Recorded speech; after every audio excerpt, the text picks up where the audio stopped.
Audience pulse పట్టుకొని star hero image కి తగ్గట్టుగా సినిమాలు తీస్తారు కొంతమంది డైరెక్టర్స్. ఇప్పుడు ఆ కోవకి చెందిన ఓ ముగ్గురు డైరెక్టర్స్ గురించి మీరు చూడబోతున్నారు. అసలు వారు తీసిన సినిమాలు టాలీవుడ్ కి హిట్స్ అందించడంతో పాటు స్టార్స్ కి కూడా మెమరబుల్ హిట్స్ అందించడం జరిగింది.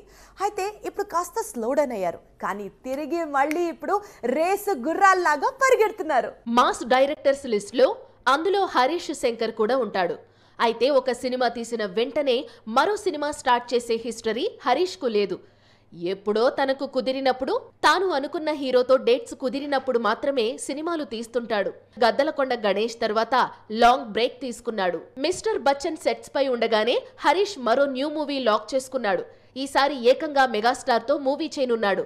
పీపుల్స్ మీడియా ఫ్యాక్టరీలో ఈ ప్రాజెక్టు పట్టాలెక్కనుందని టాక్. 2014లో రన్ రాజా రన్, 2019లో సాహో. ఇది డైరెక్టర్ సుజిత్ స్పీడ్. ఒక సినిమా నుంచి మరో సినిమా తీసేందుకు మినిమం 3 ఏళ్ల గ్యాప్. ఈ దర్శకుడు కూడా ఫామ్ లోకి వచ్చాడు. ప్రస్తుతం చేతిలో ఒక చిత్రం ఉంది. త్వరలో నానితో కలిసి మరో మూవీ చేయబోతున్నాడు. జాతిరత్నాలు దర్శకుడు అనుదీప్ కూడా కాస్త స్లో అయ్యాడు. అందుకు కారణం ప్రిన్స్ మూవీ. ఈ సినిమా డిసప్పాయింట్ చేయడంతో కాస్త టైం తీసుకుని కొత్త సినిమా స్టార్ట్ చేయబోతున్నాడు.